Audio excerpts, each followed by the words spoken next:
من کنت مولا فعلی مولا، میں جس کا مولا ہوں علی اس کا مولا ہے۔ یہ فرمان ہے حضور صلی اللہ تعالیٰ علیہ وسلم کا۔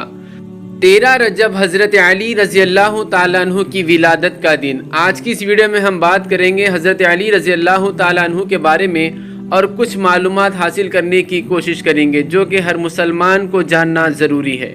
حضرت علی رضی اللہ تعالیٰ عنہ مکہ مکرمہ میں پیدا ہوئے اور آپ کے والد محترم کا نام حضرت ابو طالب ہے اور آپ کے والدہ کا نام حضرت سیدنا فاطمہ بنت اسد ہے۔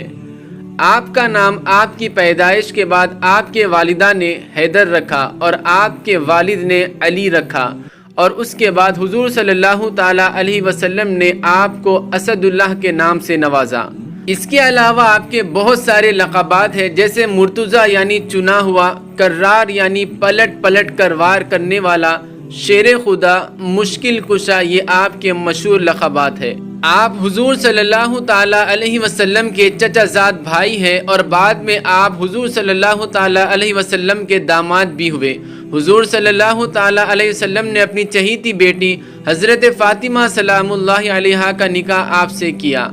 آپ صلی اللہ تعالیٰ علیہ وسلم نے بچپن ہی سے آپ کو اپنی صحبت میں لے لیا تھا۔ آپ کی پرورش بھی حضور صلی اللہ تعالیٰ علیہ وسلم نے کی۔ عام الفیل کے واقعے کے بعد، یعنی جب ابرہہ نے ہتھیوں کا لشکر لے کے جب کعبے پہ حملہ کیا تھا، تو اللہ تعالیٰ نے چھوٹے پرندوں کے ذریعے ہتھیوں کے لشکر کو ختم کیا تھا۔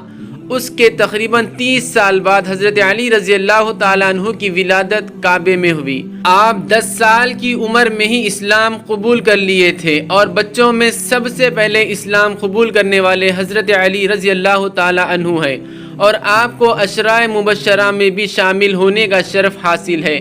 اس کے علاوہ بھی آپ کو کئی سارے شرف حاصل ہوئے، جیسے غزوہ بدر، غزوہ خندق، غزوہ احد جیسی جنگوں میں آپ شامل ہوئے، اور آپ جب جنگ میں شامل ہوتے تو آپ کے نام ہی سے کفار گھبرا جاتے، اس قدر آپ کی ہیبت کفاروں میں تھی۔ حضرت عثمان غنی رضی اللہ تعالیٰ عنہ کی شہادت کے بعد آپ کو چوتھا خلیفہ بنایا گیا، اور آپ 4 سال 8 مہینے 9 دن تک آپ خلافت کیے، اور آپ کی شہادت 21 رمضان کو ہوئی۔